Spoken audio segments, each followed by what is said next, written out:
If you're looking for exercises for knee pain, then this video is for you. I'm Dr. Dave Candy, and in this video, I'm going to explain 4 different types of exercises for knee pain, plus what types of exercises you shouldn't do.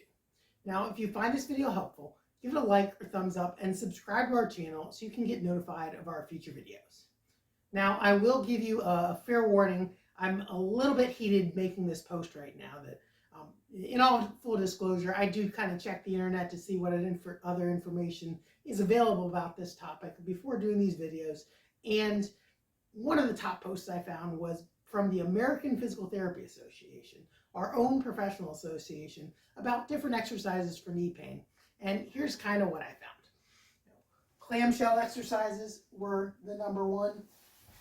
The second one was bridges like that. The third one was straight leg raises, where you raise your legs straight up like that.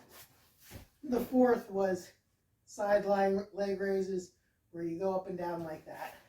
And the final one was fire hydrants, where you kind of lift your leg up and down like that, like a dog peeing on a fire hydrant.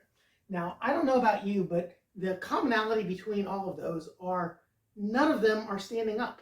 And I don't know about you, but if you have knee pain and you're like most of my patients who have knee pain, most of the time you get knee pain when doing activities like walking, running, jumping, going up or down stairs, going up or down hills, getting up from chairs, particularly after having sat for a long time, or getting up or down from the floor.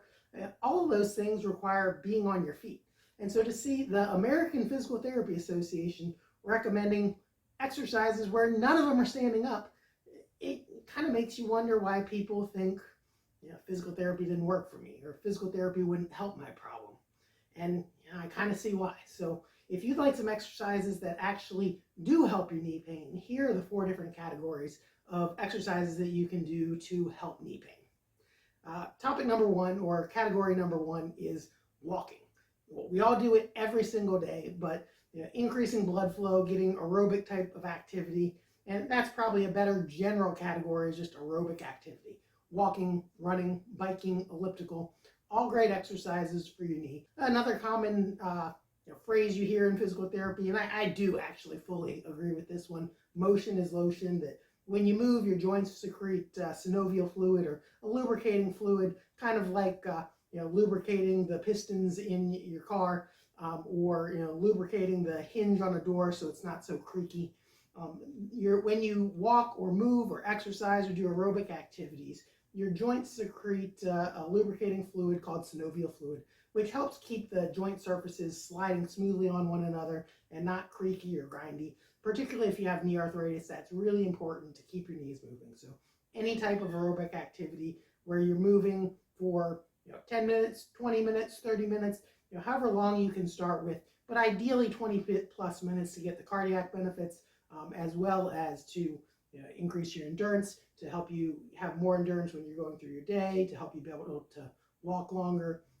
Doing aerobic activities is probably the number 1 thing to do for knee pain. Now, the second category of activities is stretching exercises. And surprisingly, a lot of those are not stretching your knees. That your ankles and your hips are the cause of most knee problems. And your knees really just what's in the middle, kind of getting beaten up. So what type of stretches do you want to do for a knee problem?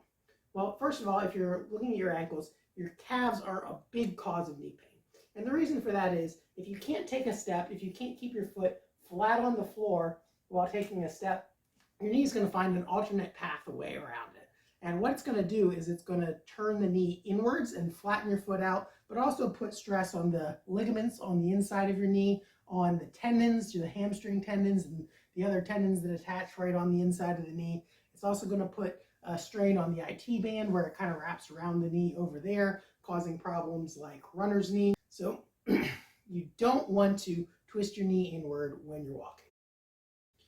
So what do you do to stretch your calves? Well, I've got a whole other video on how to do that, but largely you don't want to allow the same pronation problem to happen when you're doing your calf stretches. So if you're in the habit of stretching your calves and you allow your foot to turn down like that, or stretching the calves and your knee kind of turns in like that, or your foot goes out to the side as you're stretching your calves, that's all going to cause that same pronation type of movement and put stress on the inner part of your knee. So it's important to keep your arch domed, kind of keep your arch lifted up off the floor when you're doing calf stretches. So that's stretch number one. The second stretch is for your hip rotator muscles. And for the same reason that if you have stiff rotator muscles and you can't turn your knee out this direction, then when you're walking, you're more likely going to have a muscle imbalance of your knee turning inwards. And so you want to stretch the muscles that prevent your knee from turning inwards.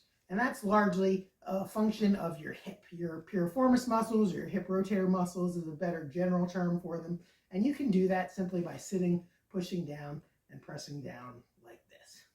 Now, some people actually have the opposite problem and need to come this way. And again, I've got a whole nother video on piriformis stretching and how to do that properly and how to know which version is best for you. And I'll link to that video as well. Now, the third category of stretches actually is for your knee.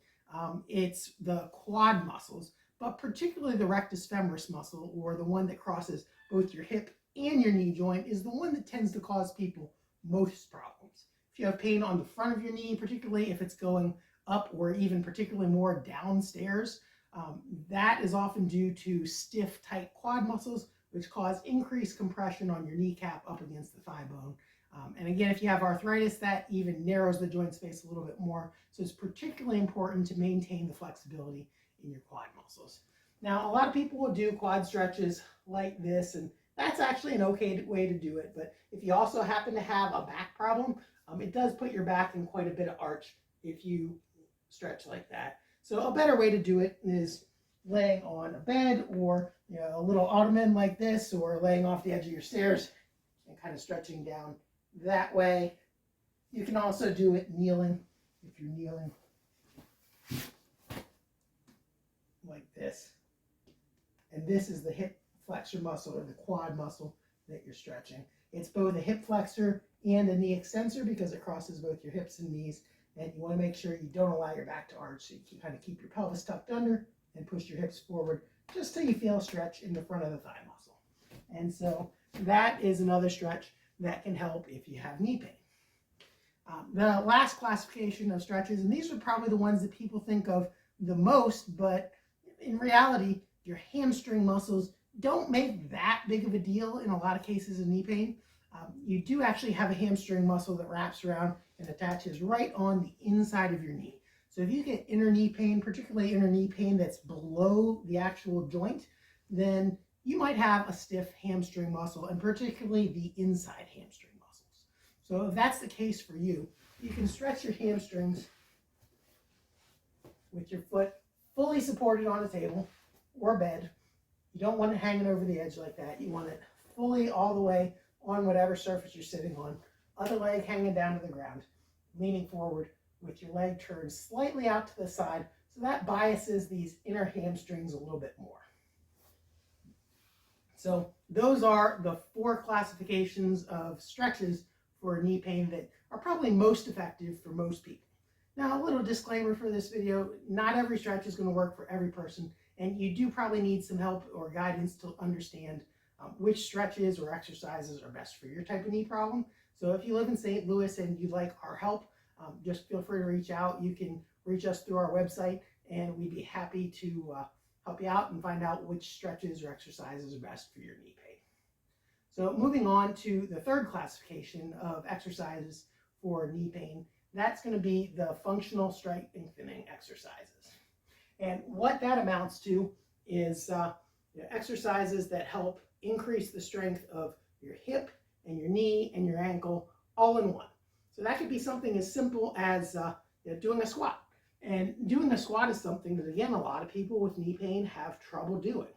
And if you have knee pain and you have trouble, say, getting up or down from chairs, or getting on or off the floor, or when you have to bend down to pick something up heavy off the floor, then this is an exercise that can be really helpful for you. But it can also be a provocative exercise for people with knee pain. In fact, I've heard from a lot of patients that their orthopedic surgeon tells them you shouldn't squat. If you have knee pain or knee arthritis, you shouldn't squat. Well, you have to squat in everyday life. Now, should you do heavy squats with a barbell on your back and squatting all the way down to the floor like that? No, probably not. But doing squats is normal and healthy and good for knees. But you have to use the correct technique. And so here's how you're going to do that correctly. If your knees tend to buckle inwards like that when you squat, you may not even be aware of it, but a lot of people, particularly people with knee problem, do tend to come a little bit inwards without even realizing it. So it's important that you keep your knees aligned right over top of your toes when you're squatting. Now, some people's feet may naturally turn out like that. Other people's feet may naturally turn in like that. Just find the position that's comfortable for you. For me, that's with the feet turned slightly outwards. So the knees have to go slightly outwards to stay in line with the toes. So if your knees are faced straight ahead, but your toes are turned outwards, your knees are actually inward relative to your toes. So it's important that you keep that good knee, hip, toe alignment as you squat down. And you just want to go as deep as you can comfortably, because the deeper you squat, the more compression force there is between your kneecaps and the thigh bone behind it. So you don't want to go too deeply when you're squatting. And another key point is that if you put a lot of pressure on your toes, it's going to create more compression behind your kneecaps and compress the patella or the kneecap down against the thigh bone a little bit more. So you want to keep the weight back more on your heels, particularly if you have knee pain. And again, just go as far as you feel comfortable going, whether that just be a slight knee bend like that, or a half squat, or a full squat for people who can do that. But that is the first classification of knee strengthening exercises. And again, it's not just a knee strengthening exercise, it actually works your hips quite just as much. The second classification is lunges. And lunges are basically an asymmetrical activity, like when you are getting up or down from the floor, which is another problem that people who have knee pain and particularly knee arthritis have trouble with. So when you're getting up from a lunge, you want to, again, keep the good knee-toe alignment as you're coming up, or from the front view, that would look like this, keeping the good alignment between your knees and your toes. Now, you don't want to allow the knee to drift inwards, and again, you want to keep most of the weight through the heel of your front foot. I tell people about 90-10 front foot to back foot, so this back one really should just be there kind of supporting the weight. It might be 80-20, that's kind of an approximate, but the take-home point is most of the weight is on this leg. This one's just kind of a balance point, and again, just going as deep as you can comfortably, whether that be just a little mini lunge or a full lunge all the way down to the ground and back up. So those are the functional strengthening exercises for knee pain. Now, the fourth classification of exercises for knee pain is balance exercises. And that's really important because every time you take a step, you're basically balancing on one leg. When you go up or down stairs, you're balancing on one leg. And so the ability to balance yourself over one leg helps prevent knee pain. It also prevents falls, particularly in people who are over the age of 65. Falls can be very dangerous if you break a hip or something. So having good balance and the ability just to balance your body over one leg without too much like wobbling around like that or your knee joint going out of control. So a very easy balance exercise is simply just to stand on one leg and try to stand as still as you can. Now, if you can't do this straight off, it's okay to hold on to a wall or a chair or a counter or a piece of furniture and just put as little help as you need from your hand, but it is okay to hold on. And in fact, if you can't balance safely like this, I would highly recommend that you do hold on when you first start out. And another balance exercise is just a progression of that if you're standing on one leg, and you can do that pretty easily, you can hold it pretty well, then starting to do just a little mini squat. And again, that's a balance and sort of a functional strengthening exercise as well. It helps you go up and down stairs and other things that require you to balance on one leg while bending your knee. So those are the four classifications of knee exercises: the aerobic activities, the stretching exercises, the functional strengthening exercises where you're standing up and putting weight through your legs, and the balance exercises.